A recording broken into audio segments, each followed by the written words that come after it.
बेटी को बेटी ही रहने दो, बेटे का एहसास ना कराओ। मिसेस राजेंद्र शर्मा पिछले 5 सालों से अपने बड़े से मकान में अपनी बेटी के साथ हंसी खुशी रह रहे थे। उनकी उम्र अब 60 को पार कर चुकी थी और बेटी प्रिया अब 28 की होने को थी। उम्र को ध्यान में रखते हुए बेटी ने उनका सारा कामकाज अपने कंधों पर ले लिया। प्रिया अपने हर काम में बहुत अच्छी थी। जितने अच्छे से वो अपने पापा, घर और उनके कारोबार का ध्यान रखती, कोई और शायद ही कर पाता। अगर राजेंद्र जी को कोई बेटा होता तो वो भी नहीं। इन बाप बेटे का रिश्ता बहुत ही प्यारा था। बिना बाबा के प्रिया को नहीं चलता था और बिना प्रिया के उसके बाप को किसी काम में मन नहीं लगता था। कभी कभी ऐसा लगता था जैसे राजेंद्र जी प्रिया के बाप नहीं, उसके बेटे हैं। प्रिया की हरकतें ही कुछ ऐसी थी। बाबा को सुबह जल्दी उठाकर जबरदस्ती वॉकिंग के लिए भेजना, या फिर छोटे बच्चे की जैसे दवाइयाँ पिलाते हैं वैसे ही पापा की दवाइयाँ उन्हें खिलानी। वो प्रिया का बर्ताव अपने बाबा के साथ बिल्कुल वैसा ही था जैसे किसी माँ का अपने बच्चे के साथ होता है। प्रिया के बाबा भी कुछ कम नहीं थे। जब जब प्रिया उन्हें दवाई खाने के लिए देती तो आधी दवाई खाते और आधी छुपा लेते, लेकिन प्रिया की नज़रों से बच नहीं पाते। फिर वह उनके सामने खड़ी होकर सारी दवाइयाँ उन्हें जबरदस्ती खिलाती। रात को प्रिया के सोने के बाद चुपके से किचन में जाकर फ्रिज में मिठाई चुरा कर खाना। बाबा की ऐसी शरारतें भी प्रिया पकड़ लेती। पकड़ जाने पर बाबा पानी पीने का बहाना करते, लेकिन प्रिया उनको समझाती कि मिठाई आपके लिए कितनी हानिकारक है। बाबा को याद दिलाती कि पिछली बार उनका शुगर लेवल कितना बढ़ गया।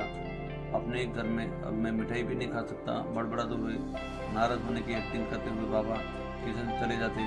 फिर प्रिया उन्हें मनाने के लिए एक मिठाई का टुकड़ा पापा के पास लेकर जाती और फिर वे दोनों उसे आधा आधा बांट कर खाते। दोनों के चेहरे पर बड़ी स्माइल का आ जाती। बस ऐसे ही दोनों की जिंदगी हंसी खुशी कट रही थी। उनका घर बहुत बड़ा था जिसमें कई कमरे थे, इसलिए उन्होंने सोचा कि एक किराएदार रख लिया जाए, पैसे के लिए नहीं। लेकिन प्रिया के ऑफिस जाने के बाद अकेले रह रहे राजेंद्र जी को थोड़ा सा सही किसी का साथ मिल जाए, इसीलिए उन्होंने एक किराएदार फाइनल हो गया। उनका नाम अमर सिंह था। उम्र उनकी 50-51 की होगी। एग्रीमेंट पेपर बनने के बाद दौरान पहली बार राजेंद्र और प्रिया से मिले। उन्होंने दोनों से मिलकर काफ़ी अच्छा लगा और अमर सिंह अपनी बीवी के साथ राजेंद्र जी के घर किराए के तौर पर रहने लगे।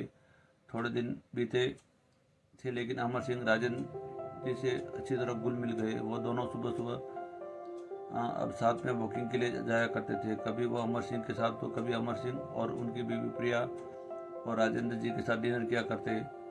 यह सुबह जॉगिंग के दौरान अमर सिंह ने कहा, आप और प्रिया अकेले ही रहते हो, आपको तो काफ़ी कुछ मैनेज करना पड़ता होगा। आप कैसे ये सब इतने अच्छे से संभाल लेते हैं? अजय मैंने क्या करना है, मेरी होशियार बेटी के लिए या कुछ भी नहीं। प्रिया सब इतने अच्छे से संभाल लेती है कि मुझे किसी बात की कोई चिंता नहीं। राजेंद्र ने मुस्कुराते हुए कहा, हाँ वह तो ठीक है, लेकिन प्रिया ससुराल चली जाएगी तब आपके लिए यह सब मैनेज करना बड़ा मुश्किल होगा। आपका कोई बेटा भी तो नहीं है और अकेले ही रहते हैं, बड़े घर में रहते हैं। अमर सिंह ने अपना विचार बताते हुए कहा। राजेंद्र के चेहरे पर हाव भाव बदल गए। तो अमर सिंह के कुछ कहना चाहते लेकिन नहीं कहा और बात बदलने के लिए उनसे पूछा, खैर वो सब जान दीजिए, आपके कितने बच्चे हैं? अमर सिंह ने छाती चौड़ करके हुए कहा, मेरे 2 बच्चे हैं, दोनों ही लड़के हैं और दोनों ही अमेरिका में रहते हैं। राजेंद्र जी को लगा जैसे अमर सिंह उन्हें ताना मार रहे हो, लेकिन फिर भी उन्होंने कुछ नहीं कहा और जॉगिंग करके अपने घर लौट आए। कुछ दिन बीते। राजेंद्र जी अमर सिंह को अपने साथ खाने के लिए बुलाया क्योंकि अमर सिंह की पत्नी किसी काम से बाहर गई थी और वे अकेले थे। अमर सिंह राजेंद्र जी को और प्रिया के डाइनिंग टेबल पर बैठकर खाना खा रहे थे। पहला निवाला खाते ही अमर सिंह ने खाने की तारीफ की। कहा, प्रिया बेटा तुमने अच्छा खाना बनाया है। राजेंद्र जी गर्व महसूस करते हुए कहा, हाँ मेरी बेटी बहुत अच्छा खाना बनाती है। अमर सिंह जी बोले, यह तो बड़ी अच्छी बात है, उसके ससुराल वाले भी बड़े खुश रहेंगे।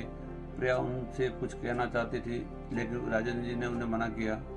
बात बदलने के लिए प्रिया से पूछा, कारोबार कैसा चल रहा है, कोई दिक्कत तो नहीं हो रही? प्रिया ने कारोबार की सारी जानकारी दी और स्थिति अपने पापा को बताई, जिसे अमर सिंह भी सुन रहे थे और प्रभावित होकर बोले, वाह प्रिया बेटा, मानना पड़ेगा जिस तरह तुम सारा कारोबार संभाल रही हो, तुम राजेंद्र जी की बेटी ही नहीं बेटा हो बेटा। अब राजेंद्र जी से ना रहा गया। उन्होंने कहा, पता नहीं क्यों आप सभी लोग बेटी को बेटे के साथ कंपेयर करते हो। ऐसा एक भी काम या एक भी फिल्म बताइए जिसमें बेटियां ने अपना नाम न कमाया हो। अरे आसमान से प्लेन उड़ाने से लेकर देश के सर्वोच्च पद पर बैठकर देश चलाने तक बेटियां हमेशा अपने काम को साबित किया है, लेकिन आप जैसे लोग अभी भी उनकी तुलना बेटों से करते हैं। होते होंगे सबके लिए ज़्यादा इम्पोर्टेंट बेटे। मेरे लिए तो मेरी बेटी सबसे बढ़कर हैं, और मैं यह फ़ख्र के साथ कह सकता हूँ कि मेरी बेटी ने मेरे लिए क्या किया। जितना प्यार मुझे दिया उतना दुनिया का कोई बेटा नहीं दे सकता है। चलिए, मैं आपसे पूछना चाहता हूँ कि आपके 2 बेटे हैं, बताइए ना, साल में आपसे कितनी बार मिलने आते हैं? अमर सिंह की दुनिया बदल चुकी है, अब आप भी बदल जाइए। बेटी को बेटी रहने दीजिए, उसे बेटा बनाने की कोशिश मत कीजिए। दोस्तों, इतनी सुंदर कहानी का एक छोटा सा उदाहरण आपको बताना चाहता हूँ। आप जब भी किसी बेटी का सम्मान करेंगे तो बेटी की तरह ही करना। ऐसा कभी मत करना कि तुम बेटी नहीं हो, बेटा हो। ये कहानी आपको कैसी लगी? अच्छी लगी हो तो लाइक करना, शेयर करना। जय हिंद, जय भारत, जय माता दी।